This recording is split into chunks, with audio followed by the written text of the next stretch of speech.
औज़ुबिल्लाहिमिनश्शैतानिर्रजीम बिस्मिल्लाहिर्रहमानिर्रहीम। Welcome back to free maths YouTube channel. आज हम इस वीडियो लेक्चर में यूनिट नंबर 19 जो कि मैथमेटिक्स की बुक में से क्लास 10 को इंशाल्लाह इसमें सॉल्व करेंगे। तो आज जो इसमें हम इंट्रोडक्शन पढ़ेंगे, लेकिन इंट्रोडक्शन से पहले मैं आपको बता दूं कि अगर आपने फ्री मैथ्स यूट्यूब चैनल को लाइक सब्सक्राइब नहीं किया तो आप सबसे पहले चैनल को सब्सक्राइब करें। उसके बाद आपको सारी वीडियोज़ मिलती जाएंगी। मैंने ऑलरेडी 2 चैप्टर क्लियर करवा लिए हैं, तो अभी यहाँ से तो चल रहे हैं इंट्रोडक्शन की तरफ। तो इंट्रोडक्शन में आपके पास क्या मिला हुआ है कि इसमें कह रहा है कि मैट्रिसेस एंड डिटर्मिनेंट्स है आपके पास। तो मैट्रिसेस और डिटर्मिनेंट्स का मतलब क्या होता है, इसको हम आज जो ना पढ़ेंगे इसमें इंट्रोडक्शन। तो मैट्रिक्स क्या होता है कि मैट्रिक्स जो होता है वो इसको हम कहते हैं कि रेक्टेंगुलर अरेंजमेंट ऑफ एलिमेंट्स कहते हैं इसको, रेक्टेंगुलर अरेंजमेंट। ठीक है, इसको हम कहेंगे अरेंजमेंट ऑफ एलिमेंट्स। अगर एलिमेंट्स को रेक्टेंगुलर हम इसको अरेंज करें तो इसको फिर हम क्या कहेंगे कि ये आपका क्या है कि ये हो जाएगा मैट्रिक्स हो जाएगा। अच्छा, रेक्टेंगुलर अरेंजमेंट का मतलब क्या होता है कि रेक्टेंगल आपके पास क्या होता है कि इस तरीके से होता है ना, रेक्टेंगल इस तरीके से, ऐसे ये रेक्टेंगल आपके पास होता है। तो इस तरीके से आपके एलिमेंट्स अगर ऐसे 1 2 3 4 ऐसे लिखे हुए तो फिर इसको हम क्या कहेंगे मैट्रिक्स। लेकिन ये जो मैट्रिक्स हम लिखते हैं वो इस ब्रैकेट में लिखते हैं, लार्ज ब्रैकेट में, याद कर लेना। ठीक है, तो मिसाल के तौर पे मैं अगर यहाँ पे लिख लूँ कि यहाँ पे आपके पास 1 2 और यहाँ पे 3 और यहाँ 4 है, तो फिर हम इनको कहेंगे कि ये आपके पास क्या है मैट्रिक्स है। तो इसका नाम भी होता है कि ए, अगर नाम दे दें इसको। अच्छा, फिर इसमें क्या होता है कि arrangement of elements into rose and columns, arrangement of elements into rose and columns. अगर रोज़ और कॉलम्स में आपके पास ये अरेंजमेंट हो जाए तो फिर इसको हम कहेंगे मैट्रिक्स। रोज़ क्या होती है आपके पास, ये मैं आपको बता दूं कि रो आपके पास क्या होती है कि रो का मतलब होता है कि आपके पास एक वर्टिकल लाइंस होती है और दूसरी हॉरिजेंटल। तो हॉरिजेंटल जो आपके पास एलिमेंट्स होंगे, ठीक है, हॉरिजेंटल एंट्रीज़ आप इसको कह सकते हैं कि एलिमेंट्स जो अंदर एलिमेंट्स हैं इसको एंट्रीज़, हॉरिजेंटल एंट्रीज़ रो होते हैं। और कॉलम आपके पास क्या होते हैं कि कॉलम जो होते हैं वो वर्टिकल एंट्रीज़ होते हैं। अच्छा, वर्टिकल एंट्रीज़ का मतलब होता है कि ऊपर वाले जो ये एलिमेंट्स हैं आपके पास, अब देखें कि इसमें कॉलम और रो कितने हो जाएंगे आपके पास। ये देखें, रो मतलब हॉरिजेंटल एंट्रीज़, हॉरिजेंटल कितनी है, एक, ये यहाँ से ऐसे और यहाँ से ऐसे, इसका मतलब कि ये R1 और ये R2। कॉलम्स कैसे कि ये C1 ये पूरा ऊपर वाला और ये C2 आपका। ठीक है, इसको हम कहेंगे। अच्छा, फिर अगर यहाँ पे हम चलेंगे, इसका इंट्रोडक्शन मैंने जैसे बताया कि इसमें मैट्रिक्स का जो इसका बताया था, इंट्रोडक्शन जो दिया था उसके बारे में कॉन्सेप्ट जो दिया था वो आर्थर केले ने दिया था। याद कर लें कि आर्थर केले ने दिया था, सही है। अच्छा, उसके बाद हम चलें कि पोजीशन ऑफ एलिमेंट्स। अच्छा, पोजीशन ऑफ एलिमेंट्स का मतलब क्या होता है, अगर मैं आपको कह दूं कि एलिमेंट्स जहां पड़े हुए हैं इनकी पोजीशन होती है कहीं ना कहीं पे, तो पोजीशन ऑफ एलिमेंट्स फिर कैसे होता है कि मिसाल के तौर पे मैं अगर यहाँ एक लिख देता हूँ, मैट्रिक्स लिख देता हूँ, यहाँ पे 2 3 और 5 और ये 0 लिख दिया, सही है। अच्छा, एक से ज़्यादा जब आपके पास मैट्रिक्स हो जाए तो फिर आप क्या कहेंगे, मैट्रिसेस कहेंगे, याद कर लेना। तो अब ये देखें कि इनकी आपके पास क्या है कि एक आपके पास इनकी होगी ये लोकेशन होगी, ठीक है, लोकेशन या पोजीशन आप इसको कह सकते हैं। अच्छा, अगर मैं 2 की पोजीशन कह दूं तो 2 के लिए मैं पोजीशन कैसे फाइंड करूंगा, सबसे पहले मैं रो की तरफ आऊँगा। तो ये रो कौन सी है आपके पास, ये देखें कि ये रो 1 है, ठीक है। और ये आपके पास ऊपर क्या है कि यहाँ ये फर्स्ट कॉलम भी है, इसका मतलब कि ये रो 1 और कॉलम 1, इसका मतलब ये हुआ कि अच्छा, इसकी पोजीशन अगर 2 की मैं यहाँ पे पोजीशन डिफाइन कर दूँ तो 2 की पोजीशन के लिए इसमें मैं लिख दूंगा कि ए जो है वो रो 1 और कॉलम 1, इसका मतलब कि ये A11 के ऊपर है, इसको हम कहते हैं पोजीशन। 3 को अगर कर लें तो ये देखें 3 किस में, ये इसी फर्स्ट रो में चल रहा है, लेकिन ये कॉलम चेंज हो गया, कॉलम आपके पास 2 हो गया। तो फिर ये हम कहेंगे कि 3 की पोजीशन जो होगी वो हम कहाँ पे लिखेंगे, 3 जो है वो रो 1 में है, तो सबसे पहले हम यहाँ पे रो लिखते हैं रो 1 और फिर कॉलम लिखते हैं तो कॉलम सेकंड है, ठीक है। यहाँ से फिर हम यहाँ पे 5 की पोजीशन लिखते हैं। तो 5 में देखिए क्या है, अब मैं आ गया हूँ यहाँ पे रो 2 में, ये 5 कहाँ पे है, ये रो 2 में है, और ये कौन से कॉलम में, फर्स्ट कॉलम में, इसका मतलब कि ये रो सबसे पहले कौन सी है, सेकंड है, और कॉलम कौन सा है, फर्स्ट है।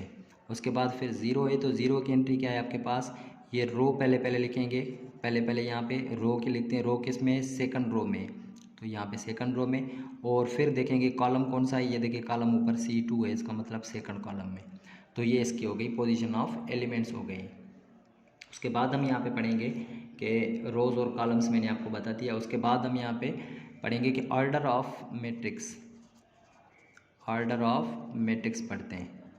तो ऑर्डर ऑफ मैट्रिक्स का मतलब क्या होता है, ऑर्डर ऑफ मैट्रिक्स का मतलब होता है कि रोज़ और कॉलम कितने, इसको आप ये इसमें लिख सकते हैं कि m/n भी लिख सकते हैं, ठीक है, और ये r/c भी इसको लिख सकते हैं। तो m का मतलब क्या होता है कि m यहाँ पे ये याद कर लें कि m जो होता है यहाँ पे रोज़ को, और जो आपके पास c है, c वो कॉलम्स को शो कर रहा है, ठीक है, सॉरी n, फिलहाल n, तो ये कॉलम्स को शो करता है, ठीक है, ये ऑर्डर ऑफ मैट्रिक्स हो जाएगा। तो अगर मैं यहाँ पे एग्जांपल लिख देता हूँ कि एग्जांपल में क्या है, अच्छा पहले आप याद कर लें, रो लिखेंगे और फिर कॉलम लिखेंगे, सही है, उसका ऑर्डर जब लिखेंगे। तो मैं यहाँ पे ए मैट्रिक्स लिख देता हूँ, यहाँ पे मैंने लिख दिया 1 2 3। तो जब मैं इसका ऑर्डर लिख दूँ तो ऑर्डर में सबसे पहले देखें एम का मतलब क्या है, रोज़ लिखेंगे, रोज़ कितनी है 1 2 3 है, इसका मतलब कि इसका जो ऑर्डर हो जाएगा यहाँ पे लिखेंगे 3 रोज़ बाय, ये क्या है कॉलम, कितने कॉलम देखें एक ही है, ये पूरा एक ही कॉलम है, इसका मतलब 3/1 है। अच्छा दूसरा मैट्रिक्स यहाँ पे मैं लिखता हूँ, इसमें लिख देता हूँ 1 2 3।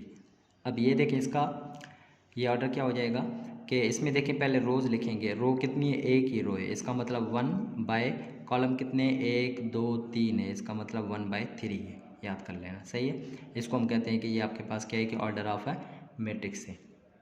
उसके बाद हम यहाँ पे पढ़ेंगे कि इक्वलिटी ऑफ मैट्रिसेस क्या होते हैं, कि दो मैट्रिक्स जब आपके पास हो तो इक्वलिटी ऑफ मैट्रिसेस कैसी होती हैं, ठीक है। तो इक्वलिटी ऑफ मैट्रिसेस के लिए कंडीशन ये याद में पहले याद कर लें कि इनका ऑर्डर सेम होना चाहिए। इसका मतलब ये हुआ कि अगर मैं लिख दूं कि ए मैट्रिक्स है उसका m/n और जो बी मैट्रिक्स है उसका m/n, मतलब कि ऑर्डर क्या हो, सबसे पहले ये सेम हो और फिर एवरी एंट्री जो हो वो क्या हो, बराबर हो। यहाँ पे लिखेंगे every entry of A and B क्या होनी चाहिए, शुड बी सेम होनी चाहिए। यहाँ पे सेम होगी तो फिर हम कहेंगे ये इक्वलिटी ऑफ मैट्रिसेस है। अच्छा इक्वलिटी ऑफ मैट्रिसेस हम यहाँ पे एग्जांपल लिख देते हैं कि ए मैट्रिक्स आपके पास में यहाँ पे लिख देता हूँ, यहाँ पे मैंने लिख दिया 2, यहाँ 3, यहाँ 5 और यहाँ 4, यहाँ पे 6, यहाँ पे 8 लिख दिया, ये ए मैट्रिक्स है। और बी मैट्रिक्स के लिए अगर यहाँ पे मैं चेक कर दूँ 2 3 5 और ये 8, देखेंगे 2 3, यहाँ पे 2 3 है, ये क्या इक्वल होंगे कि नहीं होंगे, मैंने आपको पहले बताया कि इनका ऑर्डर सेम होना चाहिए। तो इसका ऑर्डर क्या हो जाएगा, देखें इसका ऑर्डर में अगर बना दूँ तो पहले रोज़ लिखो 1 रो 2, इसका मतलब 2 बाय कॉलम कितने 1 2 3 है, 2/3 है। और इसका देखें ऑर्डर क्या है, सबसे पहले रो 1 2 रोज़ हैं और 2 कॉलम्स हैं, इसका मतलब कि ये इनका जो ऑर्डर है वो बराबर नहीं है। तो सबसे पहले ऑर्डर अगर बराबर नहीं होगा तो ये इक्वल नहीं होंगे। चलिए मैं दूसरा एग्जांपल लिख देता हूँ, ए मैट्रिक्स है यहाँ पे आपके पास 2 4 और यहाँ पे 8 और यहाँ पे 9। अच्छा बी मैट्रिक्स यहाँ पे मैं लिख देता हूँ कि बी आपके पास क्या है कि 3 - 1 है और यहाँ पे आपके पास क्या है √16 है और यहाँ पे आपके पास क्या है 5 + 3 है और यहाँ 9 को मैं यहाँ पे लिख देता हूँ कि फॉर एग्ज़ाम्पल 8 + 1 लिख देता हूँ। अब ये दोनों मैट्रिक्स देखें कि 2 है 2/2 है, ये भी रो है ये भी रो, 2 2/2, ये देखें एक ही रो है 1 2, इसका मतलब 2 रोज़ और ये 2 कॉलम्स हो गए 2/2, कॉलम तो बराबर हैं और रोज़ भी बराबर हैं। चलिए ये देखें यहाँ पे फर्स्ट एलिमेंट 2 है तो यहाँ देखें 2 है, 3 - 1 कर देंगे 2, इसका मतलब कि ये इसके बराबर है। 4 इसका मतलब √16 का लेंगे तो 4 आ जाएगा, ये भी 4 है। 5 + 3 8 होता है, 8 यहाँ पड़ा हुआ है। 9 कैसे होगा, 8 + 1 9 हो जाएगा। इसका मतलब कि ये इक्वलिटी ऑफ मैट्रिसेस है, यहाँ पे याद कर लेना, ठीक है। अच्छा चलें अब यहाँ पे हम चल रहे हैं कि टाइप्स ऑफ मैट्रिसेस की तरफ चल रहे हैं, टाइप्स ऑफ मैट्रिसेस। तो टाइप्स ऑफ मैट्रिसेस में मैं डेफिनेशंस नहीं लिखूँगा, सिर्फ आपको ये बताता जाऊँगा कि क्या है। तो एक सबसे पहले एक रो मैट्रिक्स है और उसके बाद सेकंड में आपके पास कॉलम मैट्रिक्स है। तो पहले इनको आप डिफाइन कर लें।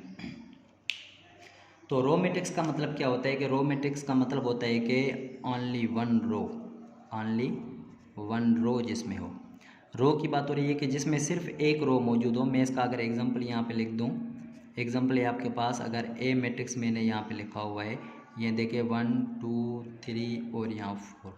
इसमें ये हरगिज़ मतलब नहीं है कि इसमें कॉलम कितने हैं, आपने सिर्फ देखना है कि रो कितनी है। तो रो देखें ये सिर्फ आपके पास एक ही है, तो इसको हम कहेंगे रो। कॉलम मैट्रिक्स में क्या होगा, ओनली वन कॉलम होगा, जिसमें कॉलम क्या होना चाहिए, एक होना चाहिए। इसका एग्जांपल अगर मैं यहाँ पे लिख दूँ तो ये जो एग्जांपल हो जाएगा मिसाल के तौर पे, ये 1 और 2 मैंने लिख दिया सॉरी।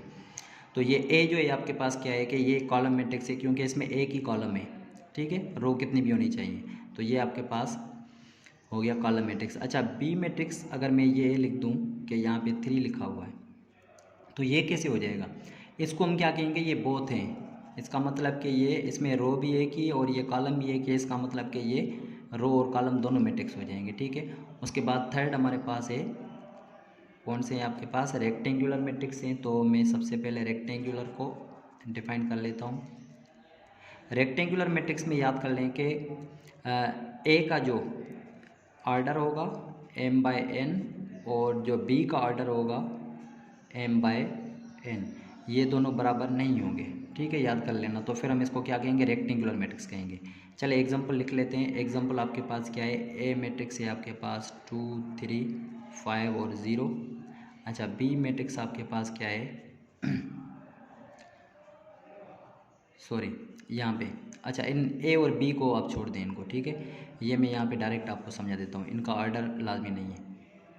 अच्छा, सिर्फ आप ये याद कर लें कि नंबर ऑफ़ रोज़ और कॉलम्स बराबर ना हो एक ही मैट्रिक्स में, ठीक है, नंबर ऑफ़ रोज़ और कॉलम बराबर ना हो, जैसे मैंने यहाँ पे लिखा है, तो ये रेक्टेंगुलर नहीं है। क्यों नहीं है, क्योंकि इसमें देखें कि अगर मैं यहाँ पे लिखूँ कि इसमें रोज़ कितनी है, तो रो देखें 2 हैं और कॉलम कितने, ये भी 2 हैं, ये बराबर है, तो इसको हम कहेंगे ये रेक्टेंगुलर नहीं है। बी मैट्रिक्स में यहाँ पे लिख देता हूँ, यहाँ पे 1 2 3 4 5 और ये 6 है। तो अब ये देखें कि इसमें मैं पहले लिखूँगा कि एम कितने, मतलब रोज़ कितनी है, रोज़ 1 2, इसका मतलब कि एम आपके पास कितनी है 2, और कॉलम 1 2 3 है, इसका मतलब n इज़ इक्वल टू 3।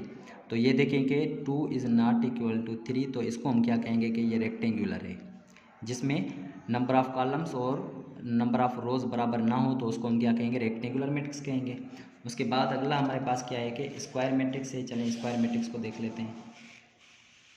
अब यहाँ पे स्क्वायर मैट्रिक्स है, तो स्क्वायर मैट्रिक्स क्या होता है, मैं यहाँ पे सब इससे रिलेटेड है, बिल्कुल रेक्टेंगुलर मैट्रिक्स है। तो स्क्वायर मैट्रिक्स का मतलब होता है कि नंबर ऑफ़ रोज़ और नंबर ऑफ़ कॉलम्स बराबर हो, इसको सिर्फ हम क्या कहेंगे कि ये आपके पास स्क्वायर मैट्रिक्स है।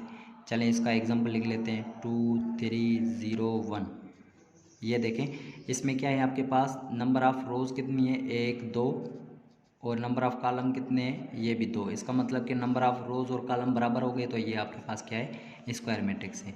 जैसे मैंने पीछे एक एग्जांपल लिखा था, बी इज़ इक्वल टू, यहाँ पे मैंने 3 लिख दिया था, तो ये भी आपके पास क्या है, देखें एक रो एक कॉलम है, इसका मतलब कि रो भी एक है और कॉलम भी एक है, इसका मतलब कि ये रो भी हो गया, कॉलम मैट्रिक्स भी होगा और ये स्क्वायर मैट्रिक्स भी हो जाएगा, ठीक है, याद कर लेना ये।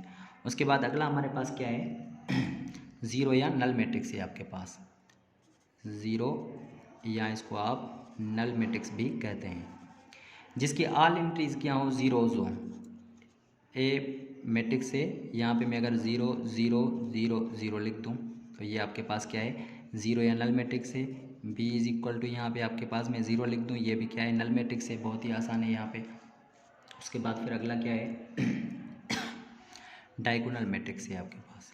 अब डायगोनल मैट्रिक्स क्या होता है, डायगोनल मैट्रिक्स आपके पास जो होता है उसमें क्या होता है कि ये डायगोनल एंट्रीज़, अच्छा सबसे पहले मैं आपको डायगोनल एंट्रीज समझा दूँ कि डायगोनल मेन डायगोनल ये जो आपके होते हैं वो डायगोनल होते हैं, ठीक है, ये डायगोनल होते हैं एलिमेंट्स, ये आपके पास क्या होते हैं कि मेन डायगोनल होते हैं। मैं पहले यहाँ पे लिख देता हूँ कि ए मैट्रिक्स अगर यहाँ पे होगा तो ये यहाँ पे 1 2 3 4, ये इसमें क्या है कि ये मेन डायगोनल है। सबसे पहले मैं इसका नाम लिख देता हूँ कि ये आपके पास क्या है कि मेन डायगोनल से, और ये सेकंड डायगोनल से, याद कर लेना, ठीक है।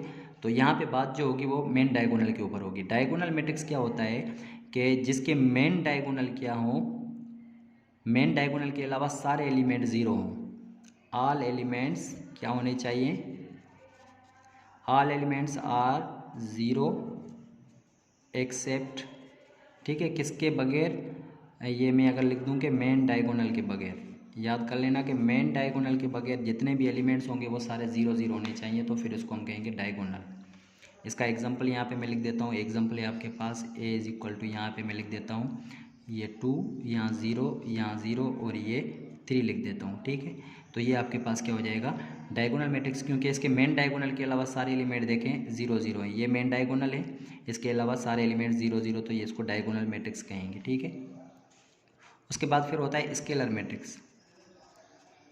स्केलर मैट्रिक्स क्या होता है कि अ डायगोनल, सबसे पहले ये डायगोनल होगा, ठीक है। अ डायगोनल मैट्रिक्स एक ऐसा डायगोनल मैट्रिक्स है जिसके मेन डायगोनल क्या हो, a diagonal matrix whose main diagonals are same, ऐसा डायगोनल जिसके मेन डायगोनल क्या हो वो सेम हो, तो फिर इसको हम स्केलर मैट्रिक्स कहेंगे। अच्छा, यहाँ पे ये समझे, थोड़ा इसमें कन्फ्यूजिंग हो जाएगा डायगोनल और स्केलर में, कि यहाँ पे मैं अगर लिख देता हूँ कि 3 है तो ये 0, ये 0, मैंने यहाँ पे लिखा था कि अलग एलिमेंट्स भी हो सकते हैं, लेकिन स्केलर में याद कर लेना कि सेम एलिमेंट्स होंगे, ठीक है। तो फिर हम इसको क्या कहेंगे कि ये आपके पास क्या है, स्केलर है। अच्छा, ये स्केलर जो होता है वो डायगोनल भी हो सकता है, देखें ये डायगोनल भी है, क्योंकि डायगोनल की कंडीशन क्या है कि मेन डायगोनल के अलावा सारे एलिमेंट्स 0 होने चाहिए, इसका मतलब कि ये स्केलर भी है और ये डायगोनल, लेकिन ये डायगोनल है, इसको स्केलर नहीं कह सकते क्योंकि ये एलिमेंट्स आपके सेम नहीं है, ये एलिमेंट्स सेम होने चाहिए, तो ये स्केलर हो गया। उसके बाद फिर आपके पास है यूनिट मैट्रिक्स। यूनिट या इसको आप आइडेंटिटी मैट्रिक्स कह सकते हैं। अच्छा, यूनिट मैट्रिक्स या आइडेंटिटी मैट्रिक्स का मतलब क्या होता है, ये तीनों एक जैसे हैं कि अगर इनके जो मेन डायगोनल है वो आपके 1 1 होने चाहिए, यहाँ मेन डायगोनल क्या होने चाहिए, 1 1 होने चाहिए, बाकी 0 होने चाहिए। A diagonal whose main diagonal are 1 1 unit, इसके मेन डायगोनल क्या होने चाहिए, 1 1 होने चाहिए, तो फिर इसको हम क्या कहेंगे, ये आपका यूनिट मैट्रिक्स है। अच्छा, इस यूनिट मैट्रिक्स को हम क्या क्या कहेंगे, ये डायगोनल भी है, सही है, डायगोनल भी हो सकता है, ये स्केलर भी हो सकता है और ये खुद आइडेंटिटी भी हो सकता है। लेकिन ये स्केलर में क्या है, ऊपर वाले की अगर बात करें तो ये डायगोनल भी है, लेकिन इसको हम क्या आइडेंटिटी नहीं कहेंगे क्योंकि ये एक एक होने चाहिए, ठीक है ना, एक जैसे ना, लेकिन 1 1 होने चाहिए, तो फिर इसको यूनिट या आइडेंटिटी मैट्रिक्स कहेंगे, ये याद कर लेना। अच्छा, उसके बाद हम चलते हैं अगले की तरफ, तो डायगोनल हो गया, उसके बाद हम चल रहे हैं कि यूनिट। अच्छा, उसके बाद है सिमेट्रिक मैट्रिक्स। क्या है सिमेट्रिक मैट्रिक्स, तो सिमेट्रिक मैट्रिक्स का मतलब होता है कि अगर ए का ट्रांसपोज लें तो फिर आपके पास क्या हो, ए के बराबर हो जाए, तो फिर इसको हम क्या कहेंगे, सिमेट्रिक मैट्रिक्स कहेंगे। मिसाल के तौर पे मैं अगर यहाँ से ए का ट्रांसपोज लेता हूँ, और ट्रांसपोज क्या होता है मैं यहीं पे आपको बता देता हूँ, ए ये हो गया और ए का ट्रांसपोज लेता हूँ, ठीक। ट्रांसपोज में क्या होगा कि ये जो आपके पास कॉलम है इसको आप रो में लिख लें, देखें ये कॉलम लिखा हुआ है, कौन सा लिखा हुआ है, 1 0 लिखा हुआ है, ये क्या है, रो में, तो इसको अगर मैं कॉलम में लिख दूँ तो इसको सिर्फ ऐसे कर दूंगा, ये हो जाएगा 1 0, सही है। ये फिर आपके पास क्या है, रो है, रो को कॉलम में लिख दें तो ये कॉलम में 0 ऊपर जाएगा और 1 नीचे आ जाएगा, ठीक है, ये ए ट्रांसपोज होता है। तो देखें ए का ट्रांसपोज लिया है तो फिर ये किसके बराबर आ गया है, सिमेट्रिक मैट्रिक्स है, इसको ए सेम के बराबर आ गया, देखिए ये सेम है, तो इसको हम कहते हैं ट्रांसपोज, ये होता है। उसके बाद अगर स्क्यू सिमेट्रिक की बात कर रहे हैं तो स्क्यू सिमेट्रिक आपके पास क्या है, स्क्यू सिमेट्रिक मैट्रिक्स होता है कि अगर ए का ट्रांसपोज लें तो फिर ये -a के बराबर आ जाए, सिंपल, तो फिर इसको हम क्या कहेंगे, स्क्यू सिमेट्रिक मैट्रिक्स कहेंगे। उसमें सिर्फ क्या होगा, निशानी चेंज हो जाए, बाकी आपके पास क्या हो, एलिमेंट्स सेम हो, स्क्यू सिमेट्रिक इसको कहते हैं। अच्छा, उसके बाद ये आपके पास सिंगुलर, तो सिंगुलर मैट्रिक्स क्या होता है कि जब डिटर्मिनेंट ऑफ ए, किसी भी मैट्रिक्स का डिटर्मिनेंट 0 के बराबर आ जाए तो फिर इसको हम क्या कहते हैं, सिंगुलर कहते हैं। अगर डिटर्मिनेंट क्या है आपके पास, अगर ए का डिटर्मिनेंट 0 के बराबर ना आए तो फिर ये नॉन सिंगुलर होता है। डिटर्मिनेंट को हम आगे चल के देखते हैं क्या होता है डिटर्मिनेंट, तो सिंगुलर और नॉन सिंगुलर ये होते हैं, ठीक है। तो चलें अब यहाँ पे डिटर्मिनेंट पढ़ते हैं। तो डिटर्मिनेंट क्या होता है कि डिटर्मिनेंट एक फार्मूला है कि मिसाल के तौर पे एक मेथड है, ए मैट्रिक्स आपके पास मिला हुआ है A B C D, तो इसका जब डिटर्मिनेंट लिखेंगे तो डिटर्मिनेंट कैसे लिखेंगे याद कर लेना, ए डिटर्मिनेंट ए से लिखेंगे, ठीक है। उसके बाद कैसे फाइंड करेंगे, इनके मेन डायगोनल मल्टीप्लाई करा दें, ये main diagonal A D multiply हो जाएगा, फिर माइनस देकर ये सेकेंडरी बी सी मल्टीप्लाई हो जाएंगे। तो ये होता है आपके पास क्या, डिटर्मिनेंट। तो देखें अगर डिटर्मिनेंट ये अगर ज़ीरो के बराबर आ जाए तो सिंगुलर, अगर ज़ीरो के बराबर ना आए तो फिर ये नॉन सिंगुलर आ जाएगा। डिटर्मिनेंट कैसे फाइंड करते हैं, चलें मैं एग्जांपल दे देता हूँ। 2 3 5 और ये 4 है। तो क्या बताया था कि मेन डायगोनल और सेकेंडरी मल्टीप्लाई, 2 4 ज़ा 8 माइनस 3 5 ज़ा 15, इसका मतलब कि माइनस का 7 आंसर आ गया, इसका डिटर्मिनेंट आ गया। उसके बाद हम यहाँ पे चलेंगे एडजॉइंट ऑफ मैट्रिक्स। तो उसके बाद एडजॉइंट ऑफ मैट्रिक्स है, लेकिन एडजॉइंट ऑफ 2/2 मैट्रिक्स, क्योंकि 3/3 का चेंज होता है। 2/2 का एडजॉइंट क्या होता है कि एडजॉइंट को ए डी जे लिखते हैं। मिसाल के तौर पे ए का लेते हैं, ए कौन सा है आपके पास, ऊपर मैंने ये लिखा हुआ है ए बी सी डी है। तो इसमें आप याद कर लें कि मेन डायगोनल चेंज करेंगे जगह, प्लेस चेंज करेंगे, डी और ए, डी ए की जगह पे आ जाएगा, ए डी की जगह पे। और इनको हम क्या करेंगे, इनकी साइन चेंज करेंगे। ये क्या है, बी है तो ये माइनस का बी हो जाएगा, सी है तो ये माइनस का सी हो जाएगा। इसको हम कहते हैं एडजॉइंट। चलिए दूसरा एक नंबर्स में एग्जांपल ले लेते हैं। ये 2 5 -3 और ये 4। तो जब इसका कहे कि एडजॉइंट आप फाइंड करें तो एडजॉइंट ऑफ ए कैसे फाइंड करेंगे। एडजॉइंट ऑफ ए आपको बताया था मैंने, जैसे कि मेन डायगोनल चेंज करें, 2 4 की जगह पे आ जाएगा, 4 2 की जगह पे। इनकी साइन चेंज कर देंगे, प्लस का 5 है तो माइनस का 5, माइनस का 3 है तो ये हो जाएगा प्लस का 3। ये उसका हो गया एडजॉइंट ऑफ मैट्रिक्स। तो अब यहाँ पे हम चलेंगे एक्सरसाइज की तरफ, क्योंकि यहाँ तक हमने जो है ना इसको इंट्रोडक्शन पूरा कर लिया है, डेफिनेशन जो भी थी हमने पढ़ ली थी। तो अभी यहाँ पे हम चलेंगे एक्सरसाइज की तरफ। तो देखते हैं एक्सरसाइज में क्या करें।